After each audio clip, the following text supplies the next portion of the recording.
That's it. We always begin these debates by bringing to the stage the gentleman who really brought Intelligence Squared US to the United States and to this stage in New York City. And we chat for a couple of minutes about how we got to the decision to put this particular debate on this particular night, this particular topic.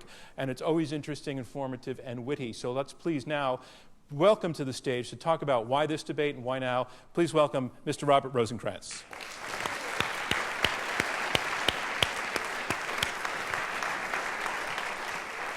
Hey, Bob. Hi, John. So we're going to do a little bit of debating and discussing and defining of millennials during the course of the debate. But there may be folks who don't have direct experience or be aware that they have direct experience with the millennial generation. But you were telling me backstage that you've recently had an interesting encounter. Well, yeah, I've been interviewing a couple of millennials, people who entered the workforce since 2000. And for an analyst position, a quite highly paid position as credit analysts and security analysts. And one of these guys, I think, sort of summed up the reason you might vote for tonight's motion. He showed me his work product, and the grammar was sloppy. There were spelling mistakes. It was basically just a rehash of a banker's presentation with no indication whatsoever of independent critical thought. And I asked him about his current job, and he immediately started complaining about how they didn't appreciate his work enough. Seriously, that was his that was his selling point. That was serious, and so that to me sort of summarized the rap on millennials that you hear from employers. But surely this generation has superstars as well.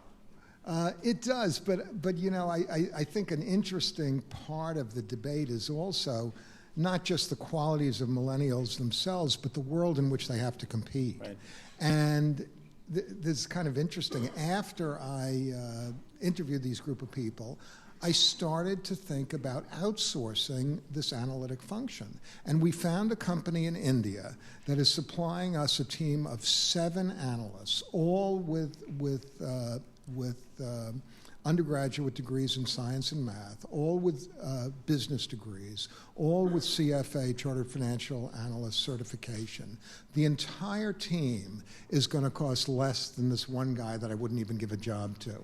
And that's what these people are facing economically. I mean, they're facing real competition in a global world, in an environment where there's very little job creation in America. So it's not just about their characteristics, it's also about the harsh world world that they're entering. So is there an argument for the other side have an argument? Well, yeah, I certainly think they do. The other side of the argument, I'd just sum up by naming 4 companies: Google, Facebook, Twitter, GoPro. I mean, these are all very successful, very large companies that have provided new services and new products never seen before, and each one of them was started by somebody in their 20s. And I don't think we've ever had a generation of 20-somethings who've been able to start large entrepreneurial businesses, watch them grow, innovate as much as they have. This is the most tech-savvy and entrepreneurial generation that I've ever seen, I think that America's ever seen, and I think that's the flip side of this motion. Well, I thought we might take 1 second to look out into the audience and just see a show of hands. How many people identify with the millennial generation? Wow, I would say that is maybe slightly more than half. So you all are being judged as well. Enjoy tonight. And Bob, thank you very much, and let's bring our debaters to the stage. Great. Thank you.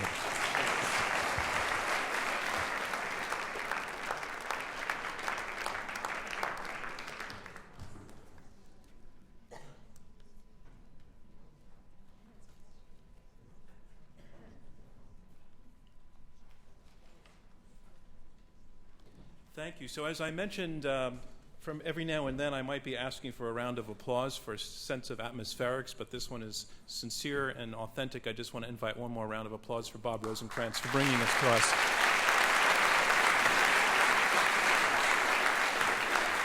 They are young, they are tolerant, they are entrepreneurial, they are civic-minded. No, wait a minute. They're spoiled, they're lazy, They're entitled, they're living in their mother's houses, and they are doomed to disappoint history. I am talking about the generation called the Millennials, those born, roughly speaking, in the 80s and the 90s, now America's youngest adults. A caricature, sure, on both sides. But there is something in there, and there's somebody inside there.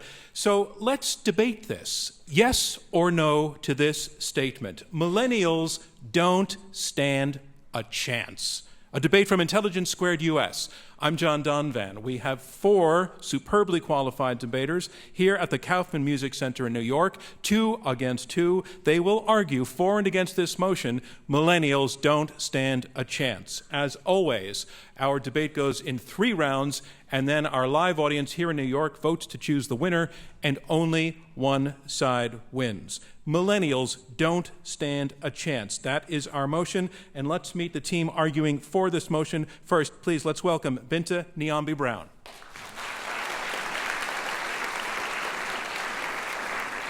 And Binta, you did corporate law for quite a while, but you left. You went to the Kennedy School at Harvard, where you worked on market solutions to humanitarian and human rights problems. You're on the boards of a lot of great organizations and one university, at least. This is what I want to ask you about. A few years ago, you were profiled in Real Simple magazine, profiled as a mentor to a millennial. And I want to ask you, what does it take to mentor a millennial? It takes patience. Because? And compassion. Because? Because they're millennials. No, I mean, I'm not going to pick on millennials. I think they're great. I think I've certainly gained more from mentoring any of them than I have contributed to any of their lives. Ladies and gentlemen, Binta Brown. And Binta, your partner is? My partner is Keith Campbell. Ladies and gentlemen, Keith Campbell. Keith, you are also arguing for this motion that millennials don't stand a chance. You're head of psychology at the University of Georgia. You're co-author of the book, The Narcissism Epidemic, Living in the Age of Entitlement.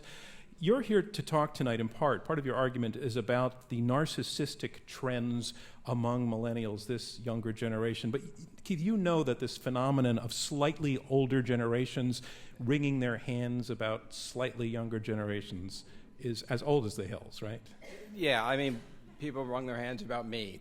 Some still do. I think the thing to keep in mind, there's a lot of positives we see in millennials, tolerance for other people being a big one, but there are some downsides I'm going to talk about. With an argument. Yes. You've come to the right place. Ladies and gentlemen, W. Keith Campbell. Our motion is millennials do not stand a chance, and two panelists will be arguing against this motion. Please, ladies and gentlemen, welcome David Burstein. David, you are 25. You are, congratulations, the youngest debater we've ever had on this stage. You are founder of Generation 18. That's a nonpartisan organization to get out the vote among young people. You wrote the book Fast Future, How the Millennial Generation is Shaping Our World. You made your first documentary back in 2008. It was called 18. You had interviews with Jeb Bush, Samantha Power, John Kerry. How old were you when you started that project? I was 16. 16 years old. And did you have any idea at the time that you had no idea what you were doing? Yeah, I didn't really think about that fact. It might have been good to think about in retrospect, but I think it's kind of typical of this generation that we just go out and do right away. Thank you, David Burstein. And David, your partner is? Jessica Gross. Jennifer Gross, ladies and gentlemen. Jessica, I just said Jennifer. Let me do that again. Are named either Jessica well, we can or fix it Jennifer. up in the radio so that the millions of people will never know the awful error I just made if I just say Jessica Gross, ladies and gentlemen. Jessica Gross, you are a self-described ancient millennial. You're a contributor to Slate and Bloomberg Businessweek. You write a lot about culture and creativity for Fast Company's Co-Create. You've been a senior editor at Slate and at Jezebel. In 2012, you published your first novel, Sad Desk Salad. So you've done a lot, and you are doing a lot. So what is the top reason you took time out from all of that to defend millennials on this stage tonight? Well, I mean, I couldn't just sit home and listen to my generation be maligned by people who don't understand us. So, I had to come defend our honor. All right, you know that you are being judged like they are as well. Thanks very much, ladies and gentlemen. Jessica Gross, and these are our debaters. Now, this is a contest. There will be judgment. The debate will, at the end, have a winner and a loser, and that will be determined by a vote of our live audience here in New York City. By the time the debate has ended, you will have been asked to vote twice, once before the debate and once again at the conclusion, and the team whose numbers have changed the most in percentage point terms will be declared our winner. So let's go to the preliminary vote. Let's go to the preliminary vote. Go to the keypad at your seats. Again, look at the motion. Millennials don't stand a chance. If you agree with this, if you agree that they don't stand a chance, that means you're for the motion and we want you to push number 1. If you disagree with it, if you think they do stand a chance or better, push number 2. And if you're undecided, push number 3. And remember how you voted. This time, at the very end of the debating, we'll have you vote a second time, and we get about a 90-second turnaround, and that's how we declare our winner.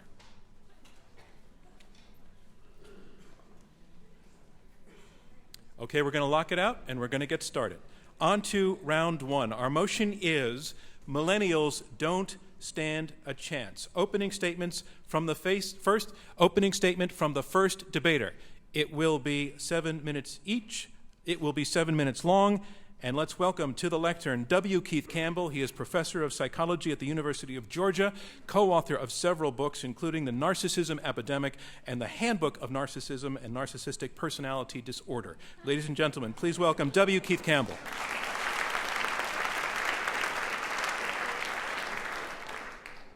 Thanks. It's always nice when people mention narcissism and then they start laughing. I never know why, but it's always like a bad ex-relationship or something. What I'm here to argue for is that millennials don't stand a chance. What I'm not here to do is malign millennials or bash millennials. That's fun. I just don't want to do it. I don't want them to fail. I don't want my kids to fail either, who are going to be the next generation. But that said, I think there's a lot of problems. And to sum it up as easily as I can, I'd say there's a major disconnect or major gap between how young people were raised in the 80s and 90s, the people born in the 80s and 90s, the millennials, and the world they're facing today.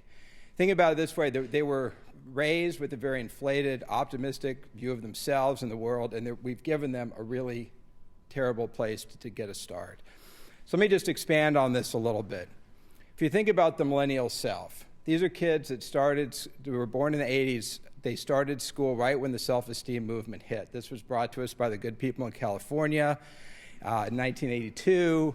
Started going through schools. The idea was if we can give kids self-esteem, they'll do better in life. And the way to give kids self-esteem is not to have them succeed at optimal challenges or have strong relationships, which actually works. It was to tell them they're special and unique and give them lots of awards and trophies as people sort of lament.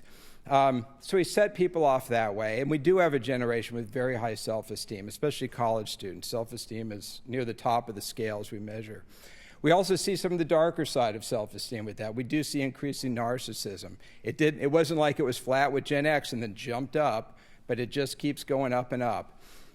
We see increasing uniqueness. We see this with the names we've given kids, and this is the millennials, but we're still doing this. I mean, now with our children born today, we don't even give them names. If we're celebrities, we name them directions on a compass or name them after fruit.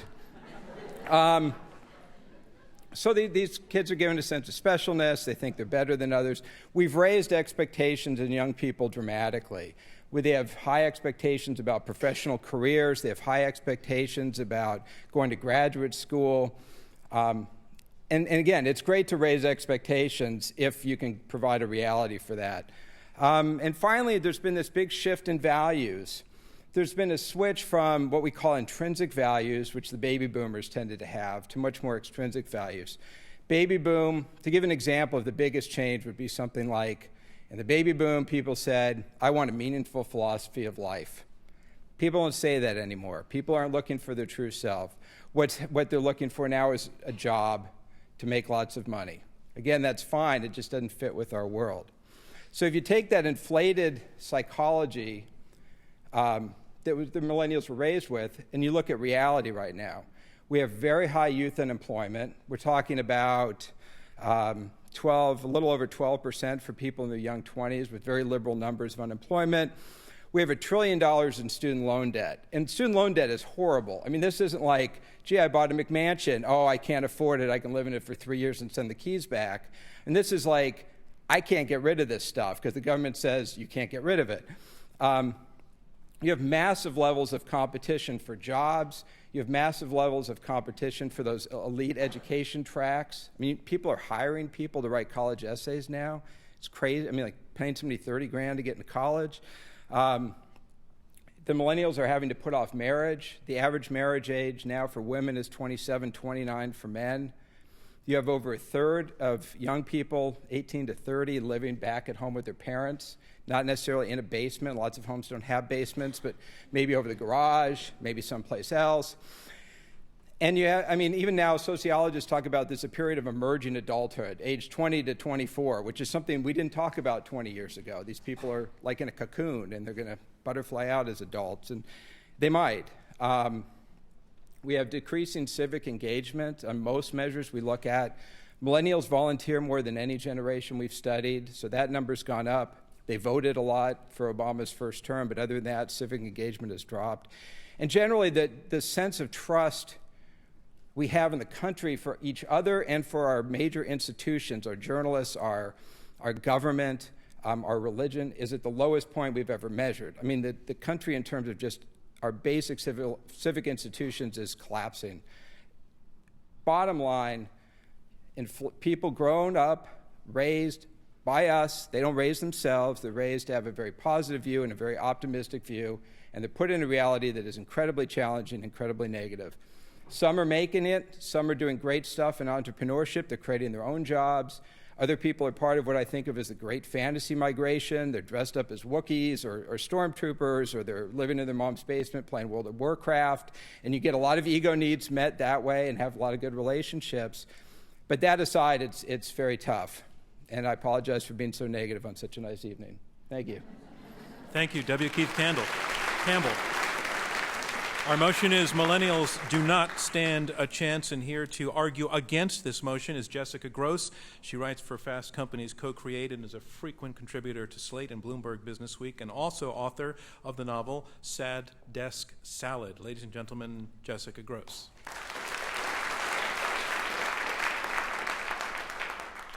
So, like John said, I call myself an ancient millennial. I was born in 1982, which is the first year of a lot of definitions of millennial.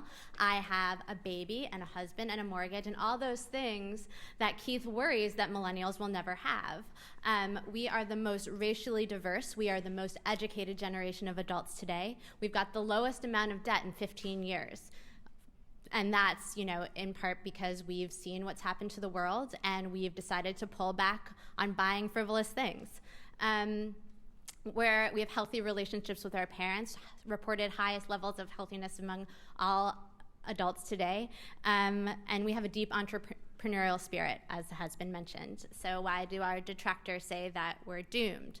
They say we're immature, immoral narcissists who want to live in our parents' basement. It's always the basement or maybe the attic. So these stereotypes are based on false media narratives. And I am urging you to vote against the proposition because I'm going to dispel those falsehoods. And my partner, David, he's going to tell you about some of the underreported truths about millennials. So let's start with that first myth, that basement myth. So it's true that a greater percentage of millennials live at home than previous generations, but the degree to which that's true has been completely exaggerated. Keith said a third. That's not the numbers I've read. The numbers from Pew are that 15% of millennials live at home compared to 12% of boomers and 13% of Gen X. So, I don't know where they're getting that. And the second part of the myth is that it's necessarily a bad thing. Half of the millennials who live at home are in college. And so I think it's better for them to be living with their parents while they get an education than to be wasting money they don't have on dorms and apartments. So the second part of the myth is that the people who aren't in college are just sponging and they're playing video games all day. So I have two examples here. One is Lena Dunham, because you cannot have a debate about millennials without mentioning Lena Dunham. She is the creator of HBO's Girls, if you don't know who she is. She lived at home after graduating from college to make her first feature film, which went to South by Southwest and led directly to her being the creator, star, and writer of her own HBO show, which is the most zeitgeisty show in generations. So maybe you think Dunham is privileged. She's not a good example. So how about Sophia Amoruso? She was making $13 an hour. She was a community college dropout when she was living with a family member in their cottage. She started an online business selling vintage clothing on eBay.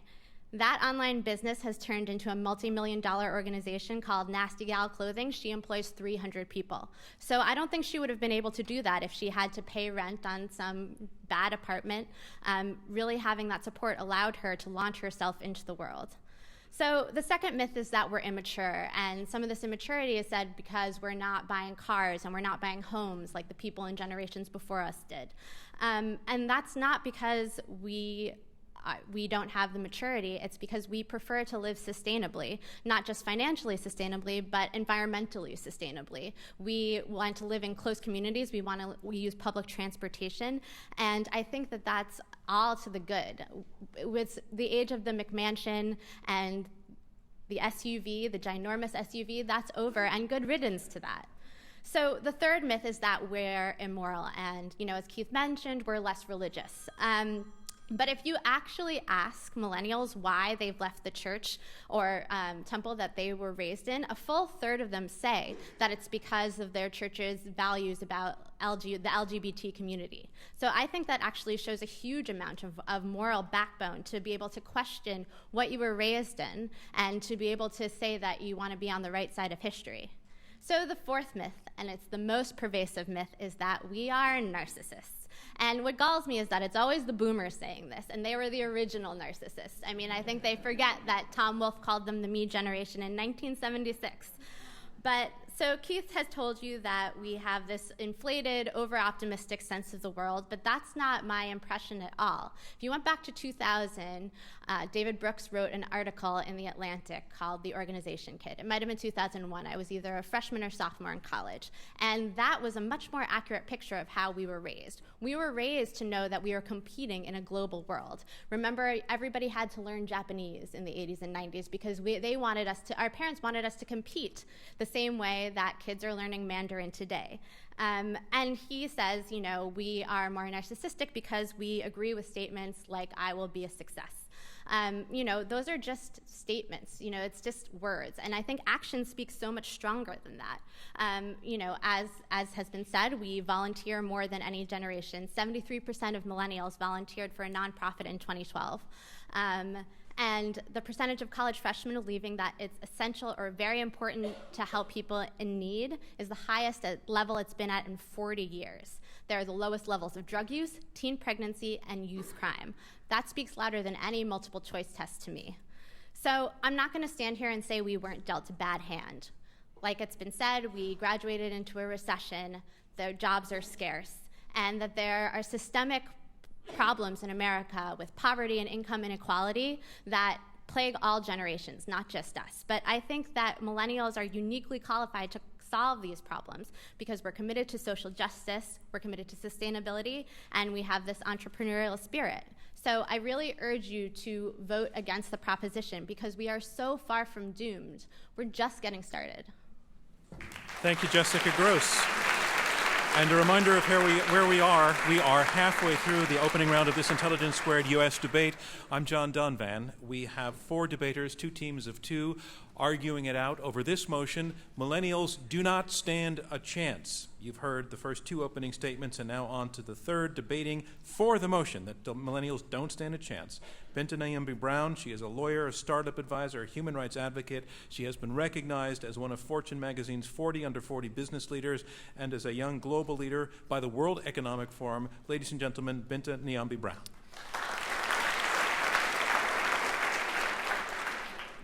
Good evening, everybody. So I'm a lover. I'm not a fighter. I'm not here to fight. I'm not here to bash. I'm not here to talk about all of the reasons why millennials are horrible people and are going to fail of their own doing, because I don't believe that. I mentor millennials and I educate them, and I am a firm believer in their capacity. With that said, the picture is not nearly as rosy as it's been painted by my esteemed opponent, Jessica. So a couple of things that I'd like to unpack. First, the notion that millennials are the most educated generation in the history of humanity ever. We can look at that from a quantitative perspective, and we can also look at that from a qualitative perspective. Let's talk about it first quantitatively. My generation, Generation X, the forgotten generation, everybody likes to skip over us. We don't have complexes. We invent companies like Google, actually. It was X that invented Google, not Y. Correction from earlier tonight. So my generation, at this point, depending on the study you look at, we range in education from 30 to 45% having completed the equivalent of a 4-year college degree. If you look at the boomer generation, between the ages of 55 to 64, and again, I'm reminding you of the quantitative versus the qualitative assessment. If you look at the boomer generation is now around 32%. The very wonderful cohort that comes up behind me, they are currently at or estimated to be around 33%. So this notion that they have more education at this point in time than anybody else is actually not true from a quantitative perspective. It's also not true qualitatively. And what do I mean by that? The quality of education in the United States, as we all know and have been reading about over and over and over again, has been declining precipitously over the course of the last several decades, in particular as concerns science and mathematics. That people are taking tests, that they are taking APs, that they are going to college, does not mean that they are learning any better, particularly in an environment where our government has insisted on teachers teaching to the test instead of developing deep, critical, analytical thinking skills that are absolutely and unequivocally necessary in our workplace. So quantitatively is not quite there either.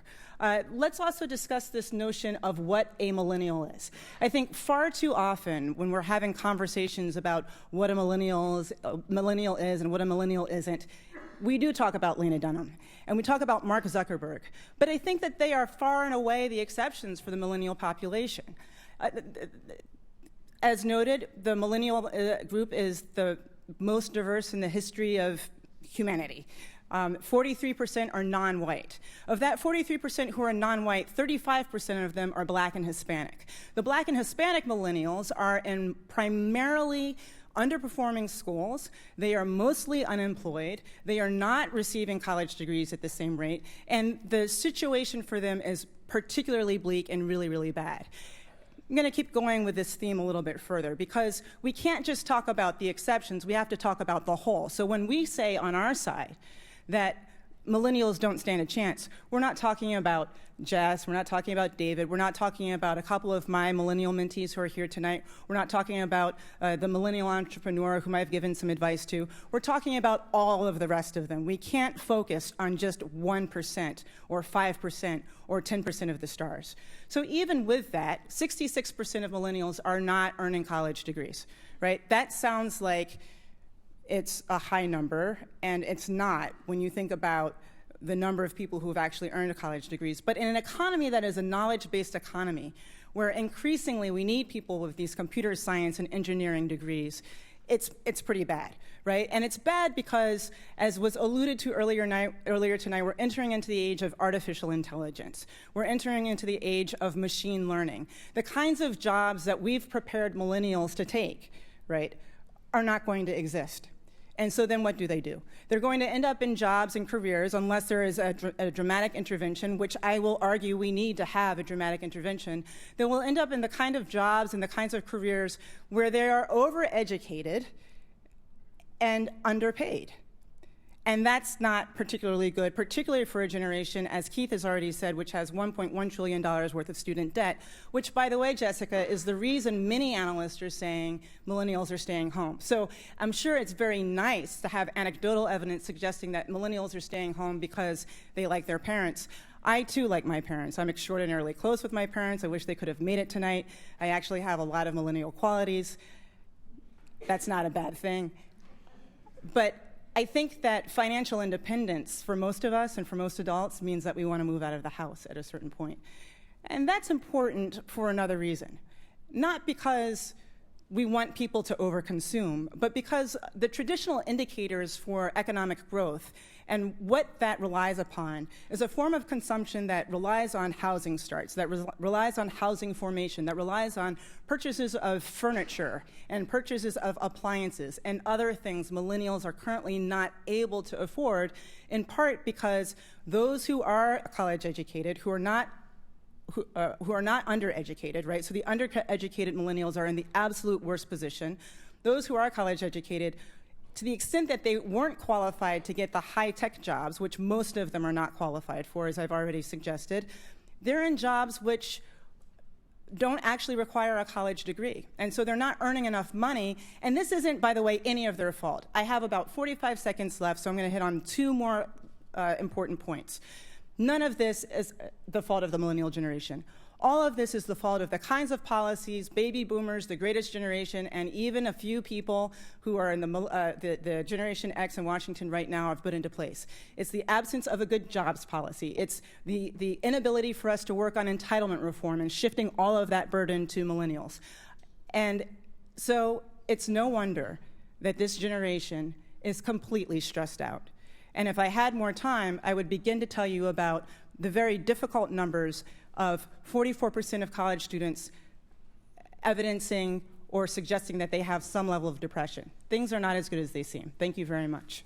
Thank you, Clinton Nyambi-Brown. And that's our motion, Millennials Don't Stand a Chance. And here, our final debater to argue against this motion, Millennials Don't Stand a Chance, David Burstein. He is the author of Fast Future, How the Millennial Generation is Shaping Our World.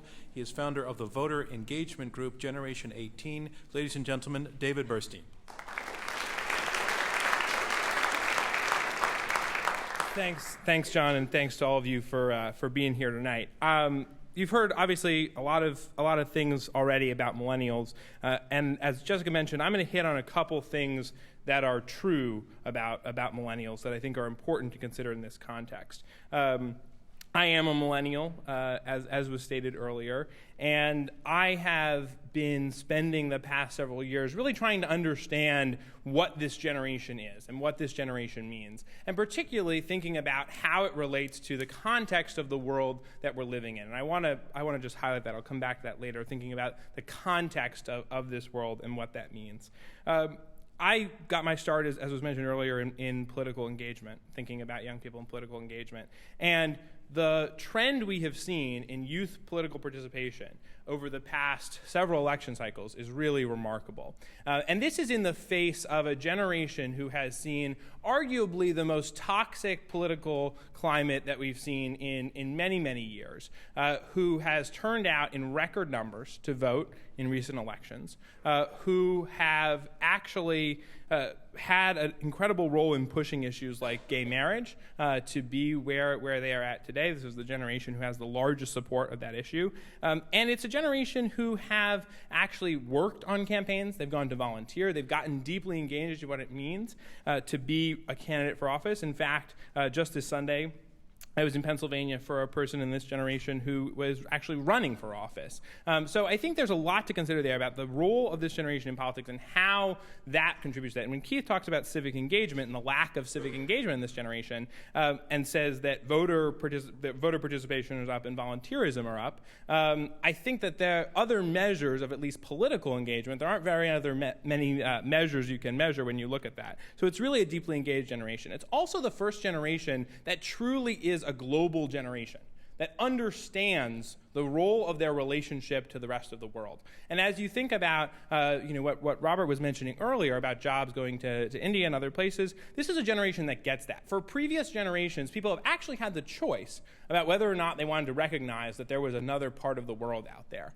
This is the first generation who has no choice but to realize that and deeply understands that. In fact, 93% of people in this generation say that they at some point in their life expect to live or work globally. So it's really a generation that's in tune with the reality of the world that we're living in. You also look at this generation in terms of social activism, which is also something I've spent a lot of time thinking about. And it's true that volunteerism is up, but one of the most remarkable things that's happened over the past several years is you've seen record numbers of people in this generation starting their own businesses, starting their own organizations, and caring about issues as diverse as gang violence on their own street or international development in Africa. And you see this incredible range of people from different socioeconomic backgrounds who are participating in trying to make the world a better place. In fact, an overwhelming majority of people in this generation actually say they would take a job that pays them less money if they could have more impact in that work. And you see record numbers of applications for programs like Teach for America, the Peace Corps, a lot of which has followed ever since 9/11, which in a lot of ways was an important civic moment for this generation, which really allowed people to see that there was something that as individuals we can do. For us, if you think about the context for the past several years of what this generation has gone through, growing up in an age where we lived under the specter of 2 wars, where we saw every one of our biggest institutions fail, banks, educational systems, our political system, it is incredible to note that this is a really resilient generation. In the face of the economic crisis, people in this generation actually became more optimistic about their own economic future. And those numbers are still true today. In fact, 8 in 10 people in this generation, according to a Pew study that just came out a couple weeks ago, say that they have enough money now to live the life that they want to live, and that they will in the future. And you also look at the fact that 75% of the people in this generation have given to charity over the past several years, and 49% say that America's best days are ahead of us. All of these numbers, incidentally, have tracked over the past several years as people have been following millennials, and they're also relatively on par or higher with people in this generation than they were in their counterparts years before.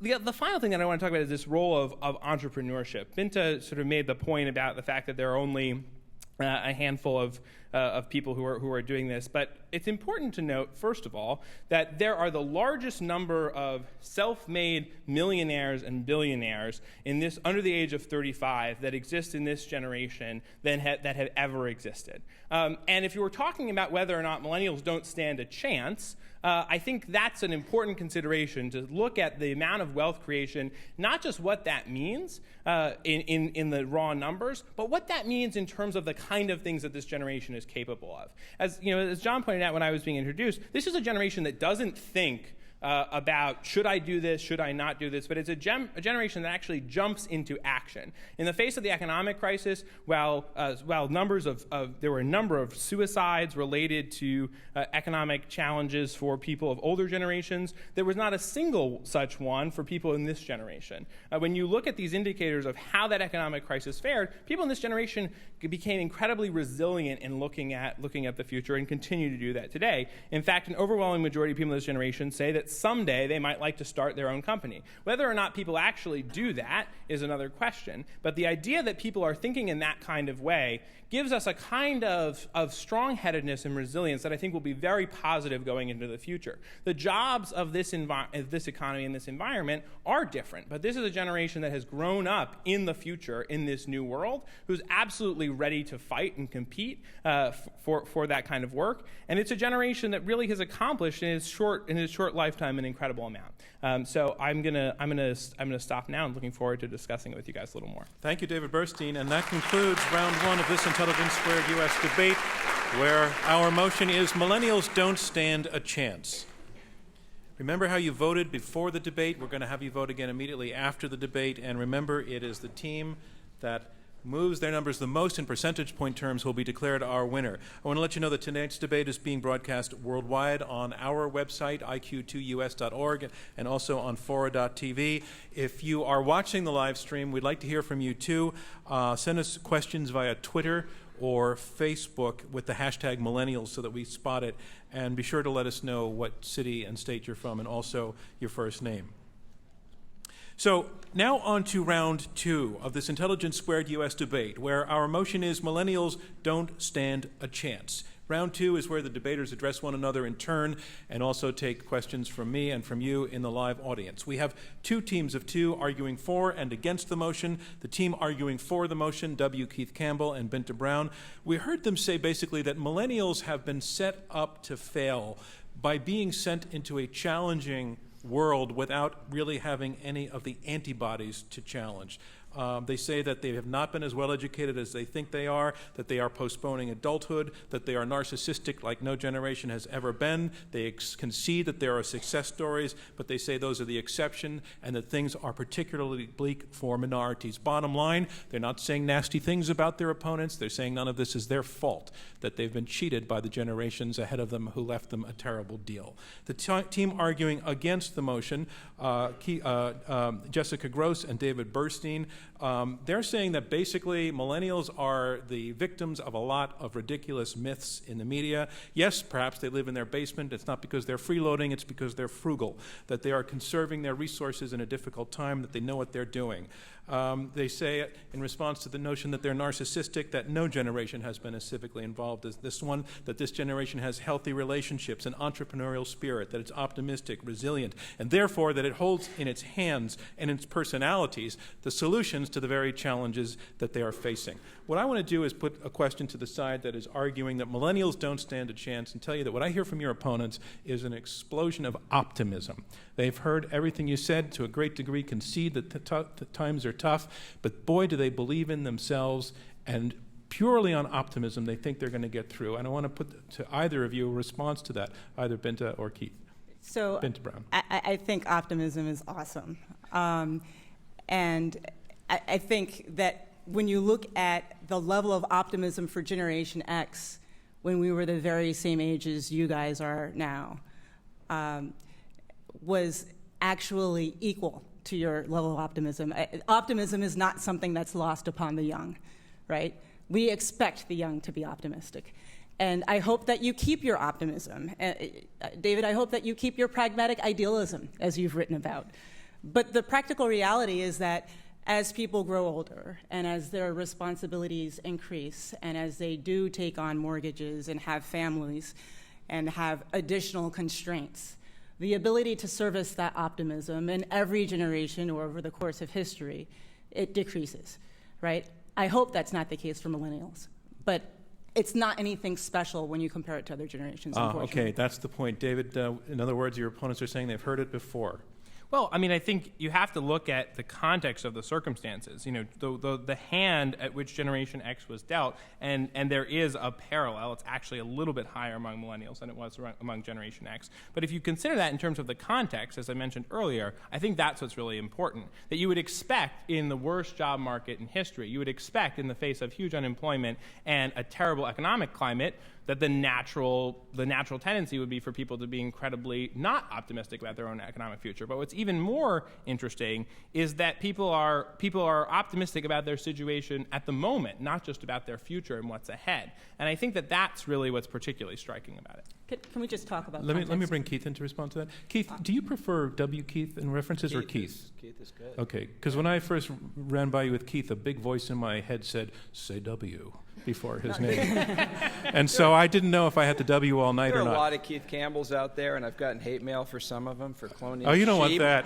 So all right, W it is. That. Yeah. So, Keith, respond to your opponent. Optimism is fine. I'm not as big a fan. I'm a little more of a fan of self-control and sort of effectively moving towards goals rather than global optimism. I don't know if we're seeing that. I don't know. I don't know if there's data on, are people saying, look, I'm in trouble, I'm going to do X, Y, and Z to get out of trouble, or are they kind of moving into something else to get away from it? I just don't know the answer to that. Jessica? I would say we are effectively moving towards goals. I mean, it was mentioned that millennials are putting off marriage and family. And that, in large part, is because women have flooded into the workforce and have higher levels of educational attainment. And that's why it might seem like immaturity if you don't actually talk to millennials and look at the statistics. They are putting off these things not out of a sense of immaturity, but because they do want all of their ducks in a row. They're planning for these things. That planning takes longer. And I don't think that is necessarily a bad thing. I mean, all of the studies show that older parents are better parents. So I just don't see how that's a cause for alarm. That's a cause for celebration. Okay, Binta Brown. Just to talk about this context point, David, so first of all, it stinks to be young, having gone through what your generation has gone through, but keep in mind that not only did your generation go through all of the things your generation has gone through, but the Xers and the Boomers and many members of the greatest generation have gone through the same, and some of them actually somewhat worse. I mean, I think our context was we were children of the Cold War. We were children of gas crises. We were children who saw the walls come down, sure, and that fed into some of our optimism, but I think that you can look at any point in history and say, yes, but we're extra optimistic because of look at what we've gone through. That argument just doesn't really sit with me, particularly as like when you think about what Keith is saying with optimism. And one of the dangers, and this is a rebuttal in part to Jessica, and I'm sorry to keep doing this to you, but one of the dangers with optimism is that it does fuel consumption. You say that your generation is more frugal, and in fact, studies show that your generation is the fastest has had the fastest increase in luxury consumption. I think I saw something along the lines of 25% of millennials report not having enough to cover their expenses, but at the same time, they've increased 33% in their purchases of premium fashion and services, more than any other generation. Let's let the other side respond to that Sure. Argument about materialism. Let's call it Jessica or David. David, we haven't heard from you in a minute. Well, I think the important thing to consider there is as millennial spending patterns change. For instance, as Jessica is mentioning, when people are not planning for these large payments, of course you're going to see increases in other kinds of spending. That should not be surprising to anyone who looks at economics, that when people are not planning to buy houses and cars and these big capital expenses that people normally go through, that you would see increased spending in other areas. I also think one of the interesting things about, you look at in those numbers, there are two things which are kind of tricky, which is one is increased spending on people eating out and increased spending on travel.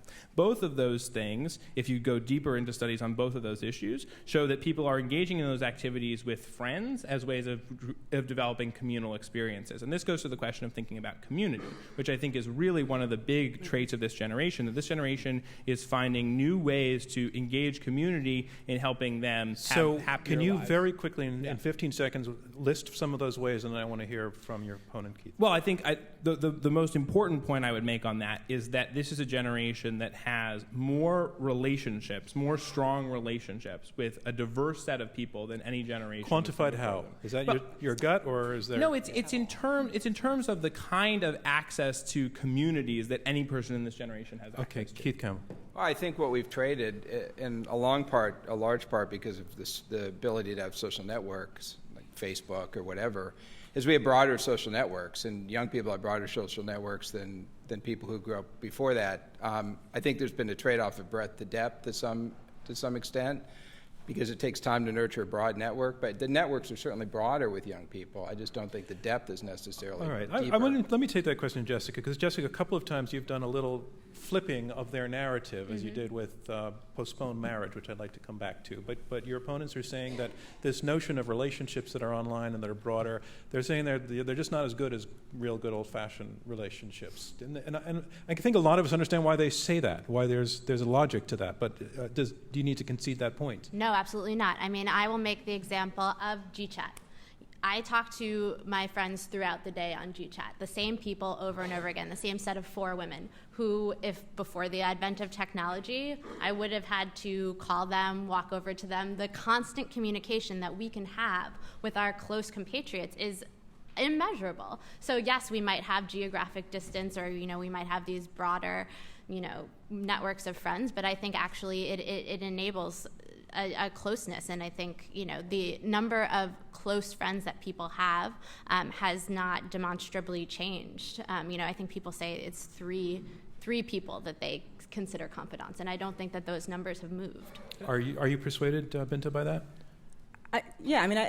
Listen, from my perspective, I have a huge number of friends on all various forms of social media, and I use that as a means of bringing myself closer to them. I see them, I have a much broader set of relationships, but what I dispute is that millennials have a more diverse set of relationships. Why? Well, because the studies don't show that, and empiric data and analysis doesn't show it either. Again, going back to that 43% non-white number, I do not see on college campuses close integration between the Black and Hispanic populations and the white populations. I do not see, when I go to tech conferences and there are a lot of young entrepreneurs around, a great integration there. I do not see it at social good conferences. I do not see it at basically anywhere I go. Let me take it to David Burstyn because he was making this. So, David, do you see something that Binta's not seeing? Yeah, I think you and have... where? She just gave 3 concrete examples of where she's basically seeing, segregation, whether self-motivated or not, but she's saying it's a little bit of a fantasy, what you're talking about. Well, I think you have to look at it in comparison to where that's been in the past. The idea that those groups you mentioned were worse 20 years ago, I think is pretty easy to say that. I think you think about the one or two as opposed to 0 is not a real marginal improvement. We could go back and forth about about that percentage, but I think the question is that today you've got a group of people who are actually able to connect around real senses of ideas, people who are able to bond together in terms of thinking about, if you were someone who is interested in a particular topic or particular interest, your ability 20 years ago to connect with people and have a conversation about that was relatively limited. The ability for someone to do that today is incredibly increased. And I would say that the examples of the conferences that you just mentioned are examples of part of what this generation has brought about. And you look at the attendees at those conferences and those things that both of us attend, you know that the large percentage of the people there are young people who are engaged in trying to change the world and make the world a better place. Let me move on to something now, to Keith Campbell's area of expertise, which is this argument about the generation being narcissistic, that this is a clinical thing. No, Well, you finish the thought if I'm wrong. No, we're talking about personality trait. Right. So you're saying I don't like to. If diagnostic, it's harder to make that claim. I don't want to. So what claim are you making? The narcissistic personality. So the reason I use the term clinical is you didn't actually detail what that personality is. What are some of the specifics? Well, it's having an inflated view of yourself and using relationships to regulate that. So if you're on Facebook, it's putting an attractive photo of yourself and bragging about yourself and having more Facebook connections. If it's in marriage, you have a trophy spouse. So you sort of use your interpersonal relationships to bolster your self-image. And that's bad. Well, it's good for you. Okay. It works for you. It doesn't work for other people. Well, take it seriously. Well, I think most people see it from inside. Why does it not work for other people? What's the harm? When you're being manipulated by somebody as a trophy or as a prop in their own life narrative, it becomes problematic. And just to nail it before I go to the other side, you're saying that this generation is characterized by that trait? I'm saying the levels of narcissism have gone up about half a standard deviation, which is shifting a little bit. Okay. What happens at the extremes is that the extremes go up a lot. But the average millennial compared to the average Gen Xer narcissism is not that different. What happens, though, is when you shift everybody a little bit, the number of people at the extremes goes up a lot, and those are the ones that drive you crazy when you interview them for jobs or go out on dates with them. So let me bring that to your opponents and to you, Jessica Gross. You've already said that your generation is the victim of a lot of myths, but your opponent has studied this, takes it seriously, and definitely bears ill will on this. So, in any way, honestly, Do you recognize your generation in that description? I don't. I think it's a fundamental misunderstanding of the way we use social media. Look, everyone is trying to present their best face to the world. We just are the first to have these tools. So yes, maybe a pretty selfie of yourself might seem to be narcissistic, but I think that that's the way we move through the world. There's, studies.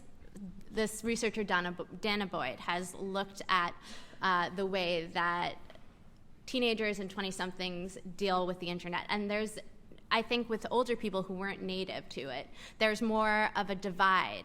But it's really just a fluid thing. It's a fluid thing, so you're trying to put your best face to the world virtually, just as you would try to put your best face to the world in person. And I just think that it's not actual evidence of anything except these tools existing. Binta, I know this wasn't your ammunition that you brought in, but what's your response to Jessica on that?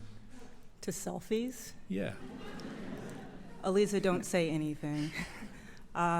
So I don't particularly understand them. I have a derivation of the selfie. I call it the self-bomb, which is where it is not, the point of it is not for me to look my very best, but to show that a corner of myself was somewhere. So it'll be an eye or an eyebrow or something along those lines. You are very, very meta here on us. Okay. Yeah. I mean, look, I think that one of the things that's missing in this conversation, and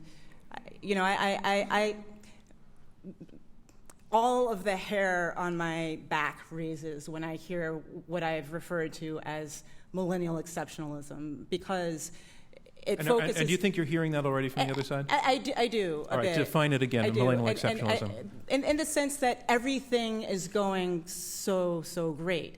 And the problem with it isn't to say that there aren't some things that aren't going incredibly well. I never said it. I had a whole paragraph about how we've been dealt a bad hand. David is admitted that. Hang on. Our turn. Do not forget the forgotten generation. I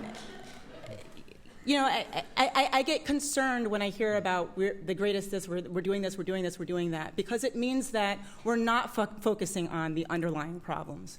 And the underlying problems are the reasons why. The narcissism is one thing. Some of these other things that you hear in the media, I think the media has done millennials a complete disservice, because they're not focusing on what the actual issues are. And because they're not focusing on them, our policymakers aren't doing what our policymakers ought to be doing in order to help them out. I'm not going to get particularly excited about things like selfies. I've been in a couple of them myself. I don't think that they're particularly harmful. I think that that's the kind of thing that, as people age, they either grow out of or they keep doing it, but I don't think that that is the reason why millennials are going to have a harder time in the workplace. Okay, David, do you want to respond to that? Well, yeah, I would also add that I think when you think about this question of narcissism, the idea that people are taking pictures of themselves is not, to me at least, a particularly strong case that this is a narcissistic generation. Right. I mean, if you look at the growth of camera phones, it's a pretty realistic idea that people are going to use. If everybody has a phone, every phone has a camera. It's a pretty realistic assumption to look at. I think those things are not really the best way to look at it. But when you actually look at the way that this issue has been looked at over time, the data about attitudes is much different than when you actually look at the behaviors. I think that it's hard to argue that this is the most narcissistic generation when you say, as you said, Keith, that this generation is volunteering at higher rates. I don't know. Making that argument. Keith, how do those two things go together? Well, the way you'd make the argument is that volunteering is for extrinsic reasons. So it's done for college applications, or it's done because it's a requirement in high school. How do you know? Well, because the rates go up in the first couple years of college, and then they drop because kids are forced to do it now. I don't like making that argument. I think I'd say, look, culture is volunteering. That's a good thing. I'm not going to cover it up. But, yeah, it's not a hard argument to make, because if you see all the data go in one direction except for one data point.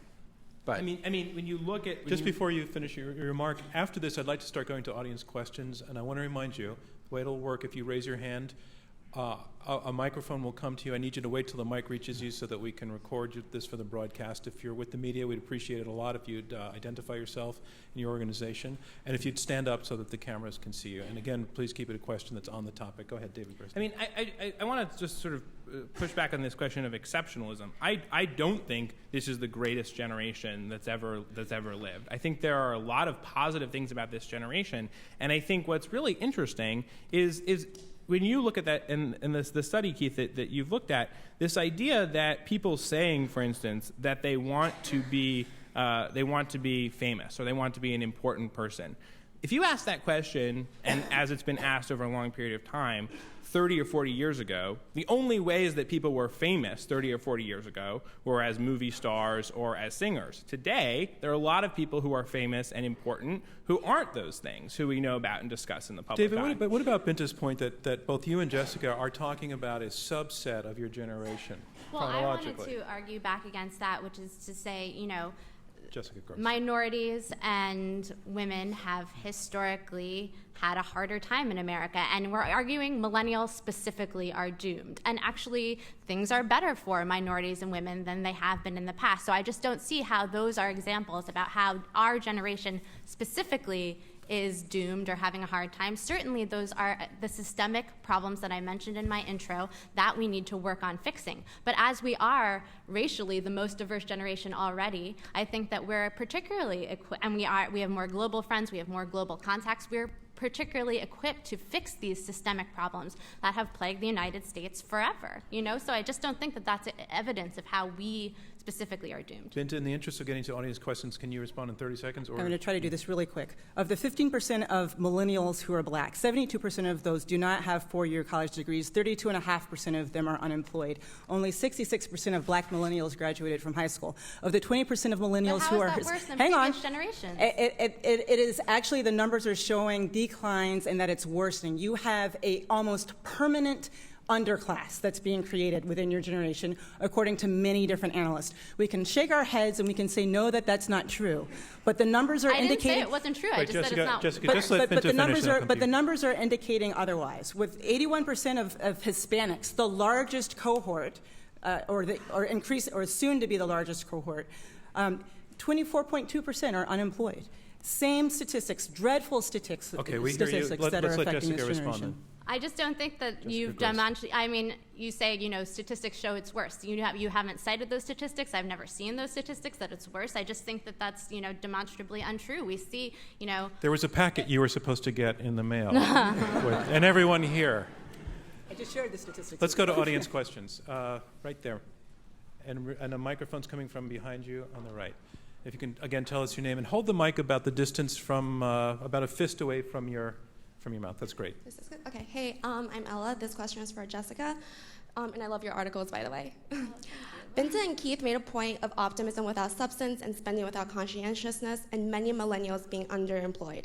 Social media is inundated by phrases such as YOLO, living in the moment, making as many friends as possible. You mentioned millennials using public services because they believe in sustainability, but it's hard to believe that most millennials will turn down a free car or studio apartment.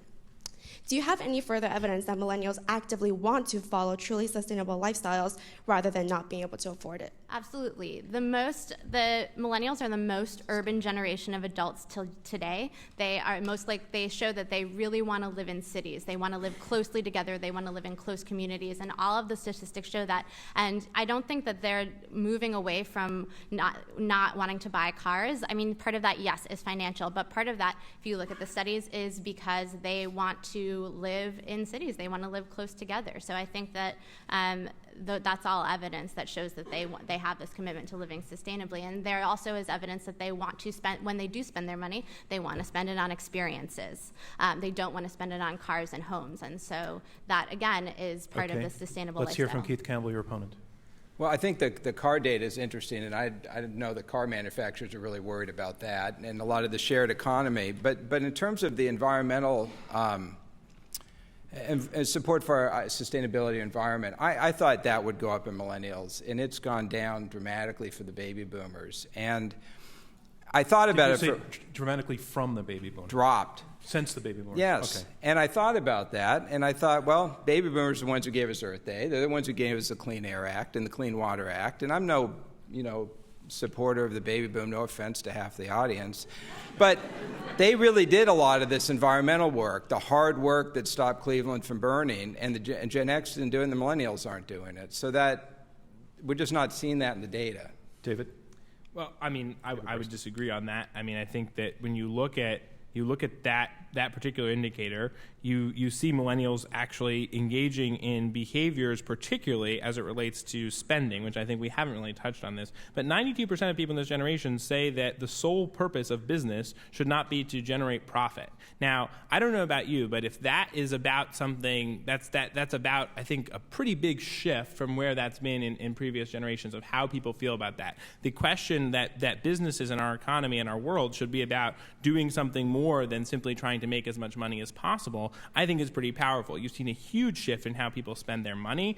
Millennials say that they will spend money if a company does positive things for the world, which largely a big part of that is environmental. So you can't just necessarily look at the same indicators over time, particularly when you think about the fact that if people don't have homes, they're not going to be reducing their energy costs as much. So I think that you have to look at this and how the attitudes have shifted and behavior that's actually moving millions and millions of dollars because millennials are actually voting with their wallets on these really important issues.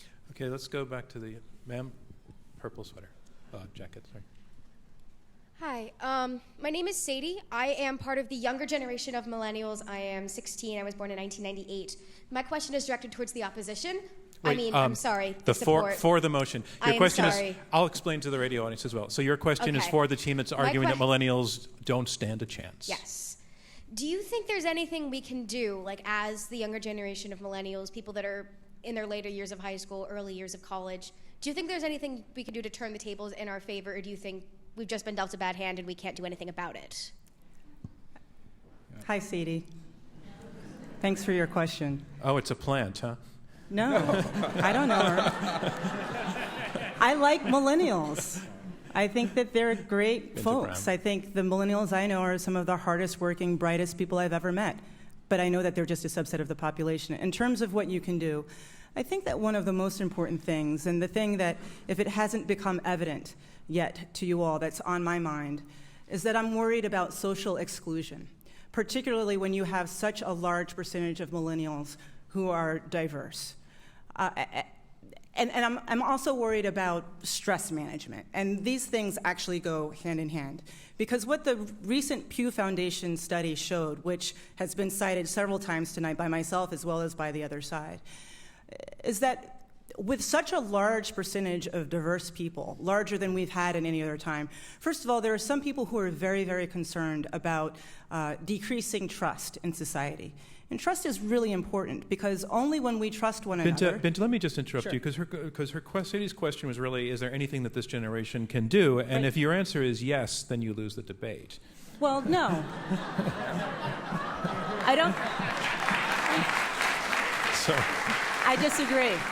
okay, disagree. I disagree, because my purpose here tonight is not for us to be winners or losers. My purpose here tonight is to remind people as to why, as things stand today, millennials don't have a chance, right? So if you want to change that tide, which is something that we are all here responsible for doing because we're all complicit in the mess that's been made, one of the things is by reaching out to people who aren't like you. Well, another of the things is protesting the teasing that occurs and cyberbullying that occurs that is affecting your generation and leading to increased suicide rates, things like that, on our friend basis, I think you can do. And then the last thing I would say you could do is you could urge your parents and policymakers to put in place responsible policies that will reverse the chances you have currently today.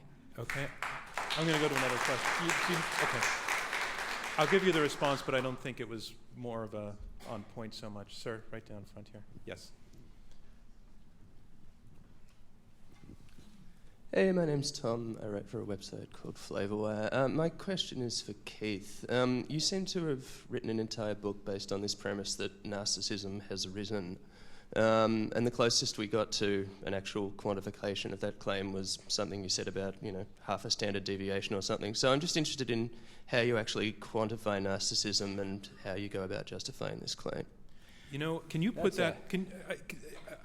I just would rather that I would prefer if you could phrase the question in a way that relates to whether we can help the audience decide whether the generation is doomed or not, as opposed to challenging his credentials. I'm not challenging his credentials. I'm just interested as to how one quantifies narcissism. So you're asking, if you were to say, so what are the numbers that support the claim that millennials don't stand a chance? I'd be fascinated to know. Can you be very brief, because we have no way to fact check everything you're going to tell us. Oh, perfect. You can go with anything. It's a very long answer to that, because you can think about narcissism as something that affects individuals and something that exists as a cultural phenomenon. And there are different ways to quantify both. Individuals, you can look at scores on tests. There's also a giant study out of NIH looking at symptoms of narcissistic personality disorder that found people in their 20s, the lifetime rates were about 1 in 11, about 1 in 3 for people in their 60s, or 1 in 30, excuse me.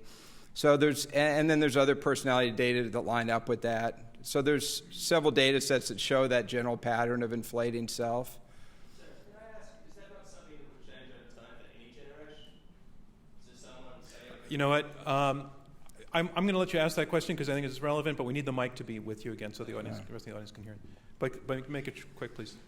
What I asked is that not something that would change over time for any generation? So somebody in a previous generation who is at the stage that millennials are at now, would they not show the same symptoms of narcissism? Yeah, it's a really interesting question. Is culture changing and the millennials sort of getting most of it? So with something like Facebook, well, the millennials did it more than anybody, but now, you know, my mom's on Facebook. Is she putting up the best picture of herself? Right, that no. She possibly can? She's not. Actually, none of the millennials are going to be on it pretty soon. They're going to be on Instagram. So is the whole culture changing? Millennials just getting the biggest change? And I think that's probably what's going on. It's very hard to tease that apart with the data we have, because most of the data we have come from college students, this historical data. Right down front here. By the way, thanks for that. That was a good question, and it was really very relevant. Thank you for asking it. Actually, it's good you picked me because this is a very similar question, although it's related, and it's for Keith as well. I'm like a good millennial. I'm pulling up statistics on my phone, and during the whole debate, and I asked this with somewhat of a self-involved intention since I'm writing my master's thesis on the subject. And you like to share, too, don't you? I do. I do. Yes. Yeah. There are a lot of studies out there that talk about how social media and Instagram activity breeds envy and feelings of jealousy. And do you think this kind of competition is breeding this generation of millennial overachievers, and don't you think that's a good thing and will help millennials to succeed? Another trick question. That's a good one. Well, Keith. There's some research saying that when you spend too much time on Facebook, you get sad because you look at everybody posting their wonderful life and you compare it to your life that isn't quite as wonderful. So there's a little bit on that. Would that help you succeed? I mean, I don't know. I think it would make you sad. I'd like to get some questions for this side. Does anybody have a question for this side? And I'll vary it. Man, right in the center there. Yeah. The mic's going to come from your right side.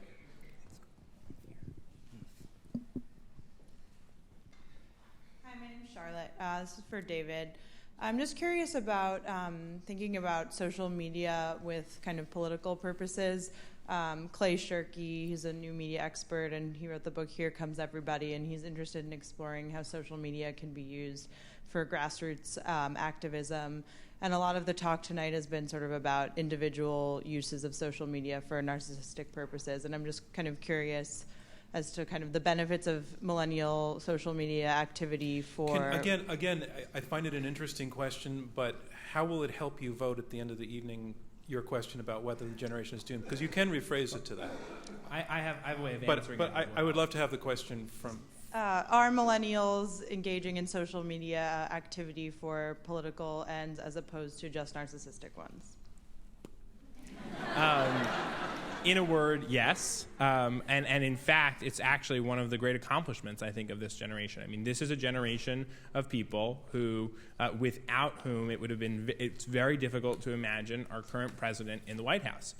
And if you want to, regardless of how you feel about the president, that doesn't matter. I mean, the sense that this is a generation of people who have who said that they supported somebody and were able to organize and turn out in incredible numbers on behalf of that. So when you look at this is a generation that by 2020 will be a third of the electorate, and they have shown an ability to care about politics, to get engaged in politics, and it's not just particularly on candidates. I mean, you look at SOPA and PIPA and what this generation did aided by technology companies to be able to work on those things. You look at the Arab Spring internationally. You look at all these things where this generation is uniquely positioned to organize in a way that people of other generations are not really prepared to respond to. You look at just last week, the CEO of Mozilla was routed out of their job in large part by millennials who didn't agree with his stance on gay marriage. So there's an incredible advantage that millennials have when it comes to social media, particularly in politics and activism, because we have an understanding of that landscape as digital natives that immigrants don't particularly understand as well. You mean immigrants being everybody over 35? Yes, exactly. Yeah. I want to remind you that we are in the question and answer section of this Intelligence Squared US debate. I'm John Donvan. I have 4 debaters here on the stage with me, 2 teams of 2, debating this motion: millennials don't stand a chance. Keith, did you want to respond to the last point? I mean, social media like fire. You can use it for good or bad. The 2 points I'd make sort of in opposition to that is Coney 2011. What was Coney? The greatest movie of all time that people are now writing dissertations on and be good masters on what they call collectivism or slacktivism, where people are willing to like a lot of things but don't really act. And in terms of the Obama campaign, I don't know if that was grassroots millennials doing that, or if that was a bunch of Gen X behavioral economists figuring out how to manipulate millennials into voting. I mean, I think there's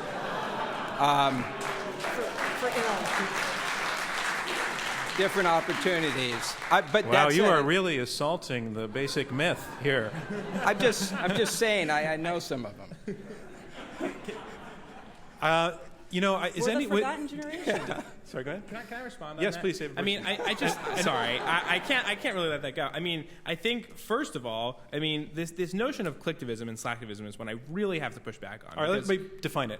So collectivism is essentially this idea that all people are doing is clicking on things and they don't really care about anything. So when instead people are liking a Facebook post and they think, here is this great thing I've done for the world by clicking a button on this thing, and now I've done all I have to do to care about the world for today or this week or this year, and now I'm going to go home. I think people are laughing as I'm saying this. It's kind of a ridiculous idea. Sure, lots of people watched that Coney 2012 video. Why did they watch it? People didn't think they were doing an act of heroism by watching that video, but I tell you one thing, more people in this generation know about an African warlord than previous generations knew and what he's doing and the human rights abuses he's carrying out. So I think when you think about the fact that more people in this generation have awareness about the rest of the world and the problems in the world and have some level of engagement, everything we know about human behavior and how people evolve over time suggests that if you get engaged with a global issue, have one smidge of awareness, or you donate to something when you're younger, the chances that over the long term that behavior is never going to manifest ever again, that would defy everything we know about human behavior and how people develop. Binta, you look like you want to respond to this one. I mean, Coney is such a funny example because aside from the fact Again, remind listeners and audience members what Coney was. I don't remember all right, the details. Okay. Do you want to? Yeah, Coney was a film made by some American activists who had gone nonprofit who had gone out and been upset by a years-long ravaging of the countryside in Uganda, correct? And by a warlord, and he went and made a film about it in 2012 in April, and put it up online. And it caused and announced there was going to be a day of action, and it caused an enormous stir among primarily younger generations, including my 10-year-old daughter, which is why I know about it. They were talking about it at breakfast. They were talking about it at dinner. They were outraged. And it's true, they had never paid any attention whatsoever to Africa. And then the day came, and it was a little bit of a bust, partly because of a little bit of some personal problems of the director of the film. I mean, the day was a bit of a bust in part because of his personal issues, but it was also a bit of a bust because the issue had largely resolved itself before the video came out. It was also a bust because there was a very large percentage of people in Uganda and throughout the African continent who were extraordinarily extraordinarily offended by that video. It was a video that was done without having a lot of close interaction. I mean, we talk about, social media and technology and the different ways of being So that goes activists. to a naivete, I Right. think you're saying, Can I of the give millennial examples generation. of when social media worked to actually make change in this country? Yes, but would you address, before you do, the point that Binta made, that there was a naivete Sure. in your generation's But I think optimism? that, in the 60s, I think there was a great naivete in a lot of the activists that were, youth activists well are landed. often... Jessica Gross. Youth activists are often deeply naive. So the two examples I just can off the top of my head. One was when Susan G. Komen for the Cure, the breast cancer organization, went against Planned Parenthood and wasn't giving money to Planned Parenthood anymore. There was a huge uproar, and it basically, the CEO was ousted. It completely it didn't ruin the organization, but it gave them a really hard time, and it got a lot more people aware, not just of breast cancer, which it did, but also about Planned Parenthood and the work it does. And another, I write a lot about women's issues, so the other thing was Wendy Davis and her stand in Texas, and how quickly that circulated around the internet and made people aware of the issues about abortion rights in Texas. And then a swarm of mostly millennial women stormed the Texas State House because they were so, ultimately it didn't work out. The elected officials in Texas are largely Republican, and they did end up passing that anti-choice bill, but still, there was just this groundswell of support and activism that did not just raise awareness, but I think could be argued made change. So I think, it's not just clicking on something. People are getting enraged and making action and voting. Young women really care about these issues, and they are constantly aware of them. Do we have any questions, and I mean this sincerely because I haven't seen any hands go up, of anyone over the age of 35?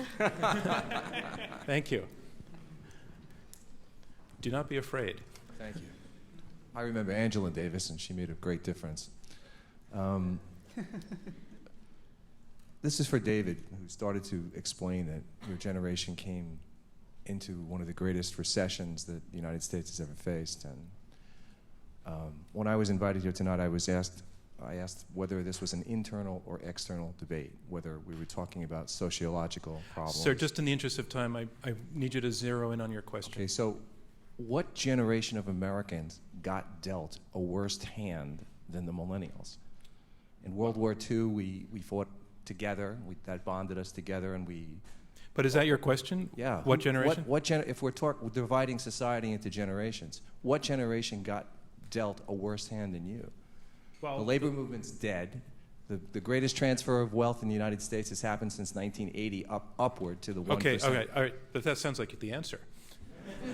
David, why don't you answer the question? Well, a big part of that is the generation who went through the Great Depression.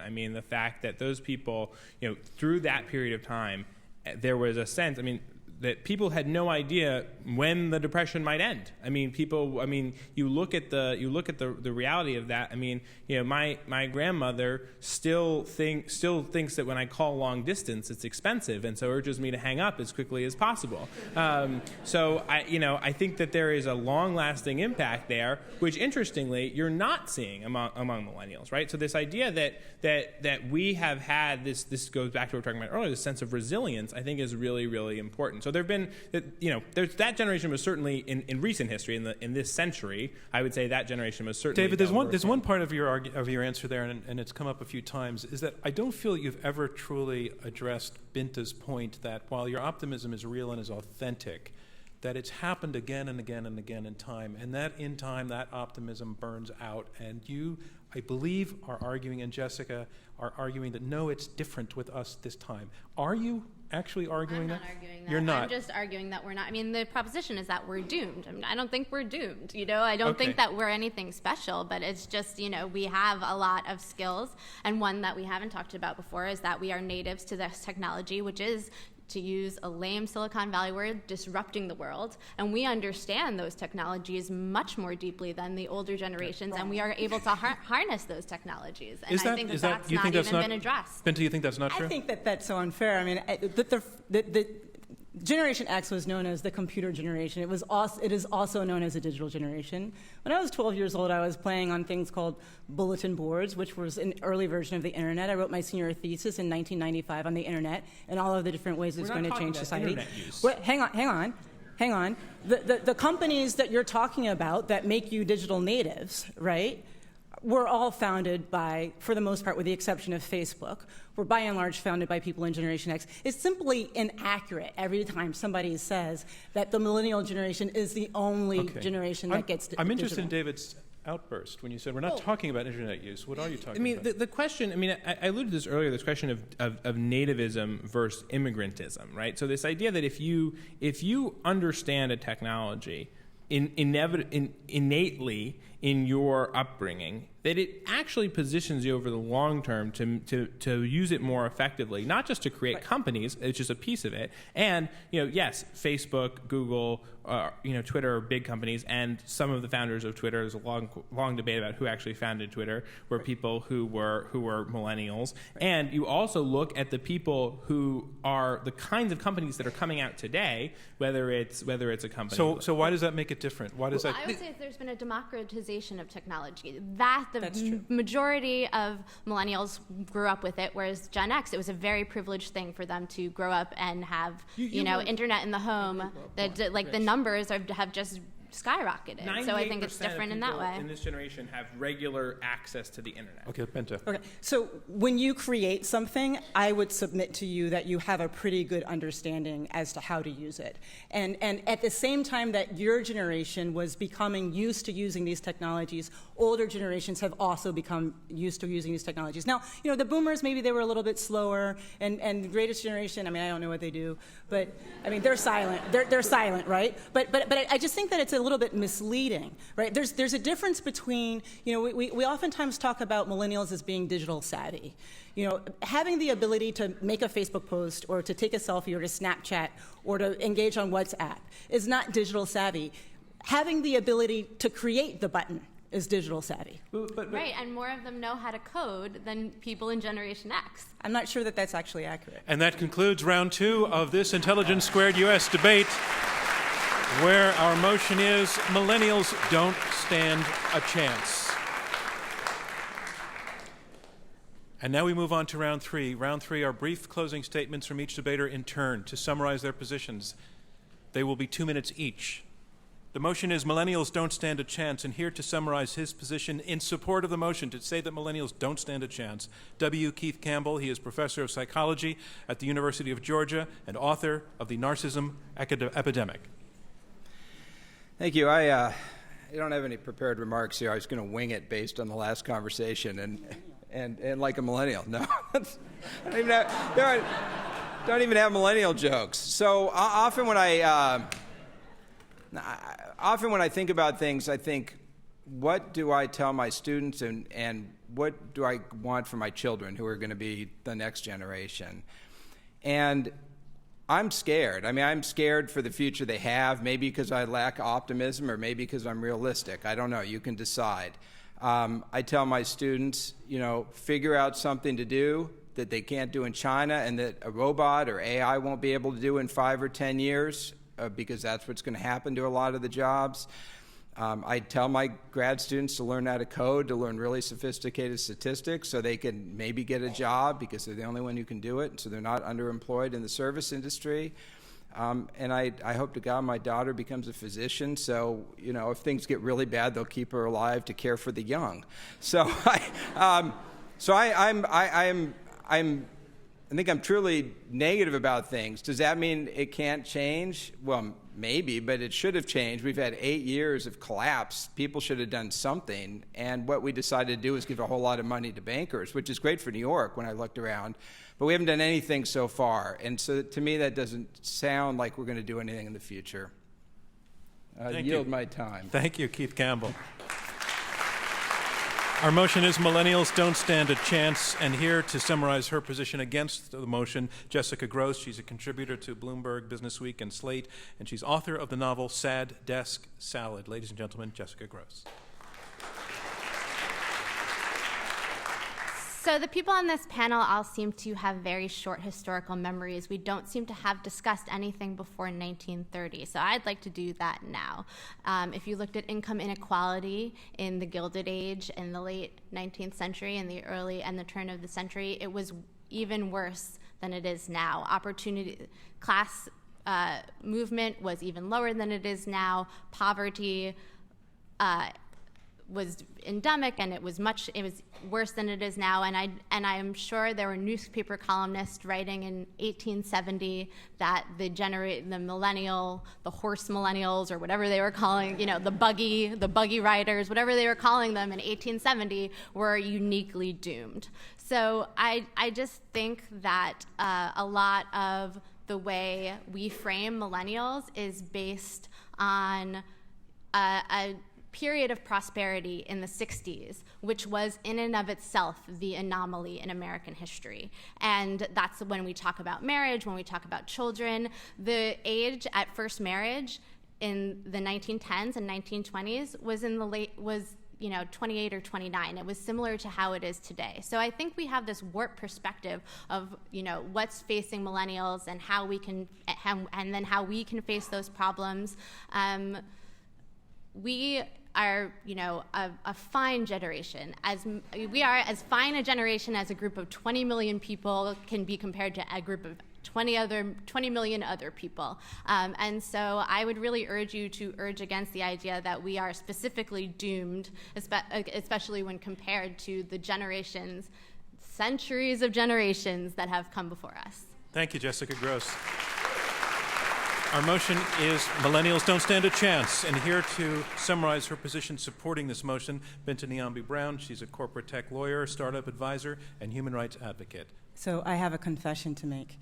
Last night, while I was watching a video on my iPad and exchanging texts with mentees, friends, and my mother, and doing some work for a startup I advise and preparing for this evening, I took the Pew Foundation Are You a Millennial quiz, and I scored an 80, which means that I share more traits with the millennials, actually, than with my own generation, the forgotten generation, the Xers. I'm not surprised by this. I spend a lot of time with millennials. My parents are baby boomers, and I really, really like my parents a lot. So it may seem like tonight I'm arguing against myself, except that I'm not, because of the accident of my birth. The fact that I was born 8 to 15 years before the beginning of the millennial generation means that the kinds of reckless policies that have been delimiting life chances for millennials today have not taken root and have not had a substantial impact on my prospective outcome. Things for millennials are not good. We've let this generation down. We've handed them a bad deal. It's because of our short-sightedness that we have a world with a number of structural and systemic problems that dramatically decrease the likelihood of their life chances. Our education system is failing. Our entitlement system is broken. It's hard for them to find engaging work in order for them to become full economic participants. There is increasing distrust amongst the millennial generation, amongst different groups of people, contrary to what we've heard tonight. And so I'm asking you all tonight not to vote for us because we need to win, because in a sense we already have. We were born before they were into a world where we had greater opportunity. I'm asking you to vote for us because to do so is a tacit recognition that a problem does in fact exist. And unless we recognize that a problem exists, we cannot solve it.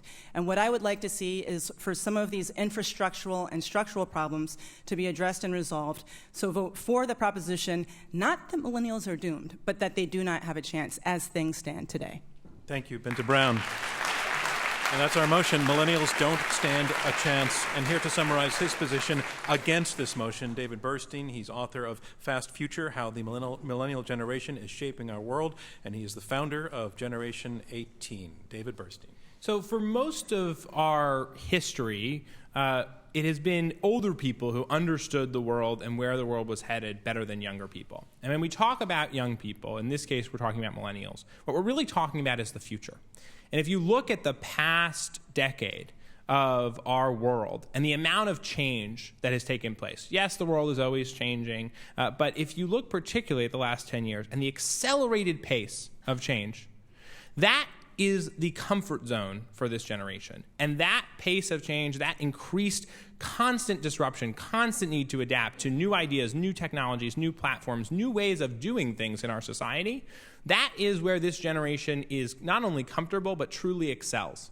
So, in fact, young people and millennials at this time understand more about what is going to happen in our world than anyone else does. And we are actually leading the charge on a number of those different things. So when Binta says that we are, what's going to happen, this generation is already stepping up to lead. We're entrepreneurs, we're innovators. There are people in this generation who are shaping the context and the reality of the worlds of everyone in this room and everyone on this planet. So to say that millennials don't stand a chance, I think, in fact, millennials not only stand a chance, but have an incredible advantage. As we look at what's going to happen in the next 20, 40 years, this is historically the generations of people who are younger, who understand the future, who understand where things are headed, who seize opportunity and move it forward, are able to do service not only for themselves, but to their entire generation and people of all generations. So I think that this generation has incredible promise. We're not the greatest generation that ever lived, but we certainly stand a very good chance. So I'd urge you all to vote against the resolution. Thank you, David Burstein, and that concludes our closing statements.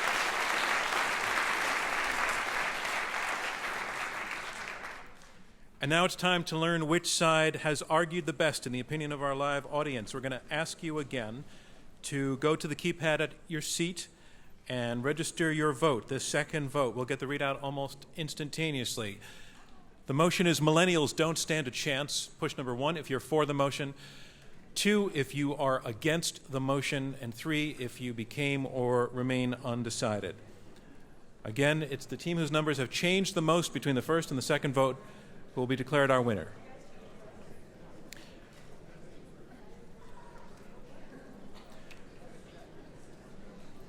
And as that is happening, I would like to congratulate the debaters on this stage for, number 1, it takes a lot of guts to come up here and debate. It's a scary thing, and they all did it, and they all faced up to it. Number 2, they did it in such a respectful manner. Something that could have become nasty, childish, and ridiculous was actually high-toned, informative, and respectful. So our congratulations to all of them.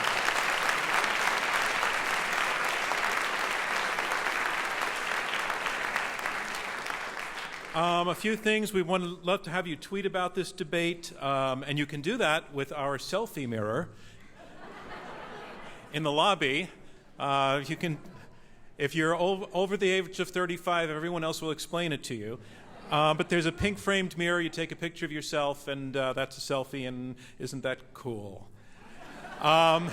But if you do it, tweet it to us at IQ2US and use the hashtag millennials. Our next debate will be May 7th. It will be right here at the Kaufman Music Center. The motion is Death is Not Final. And what we're looking at on this one, we're looking at whether the prospect of existence after death is a thing that is real and provable by science, or it's a construct of wishful thinking. And for the motion, we actually have somebody who's been arguing about this a lot, Dr. Eben Alexander. He's a neurosurgeon who had a near-death experience during a week-long coma, but he says it changed his understanding of how the brain works, and he's written about that, and it's fascinating, and it's really why we decided to take on this debate. His partner is Dr. Raymond Moody. He's a psychologist, a medical doctor, and a leading authority on near-death experience. He actually coined that phrase in the 70s. Against the motion, against them, Sean Carroll. He's a Caltech physicist, and he says that believing in life after death requires physics beyond the standard model.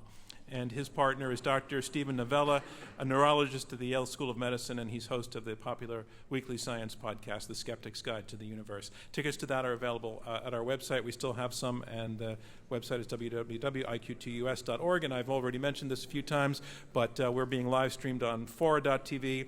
You can always watch that live stream and listen to our debates on NPR stations across the nation. All right.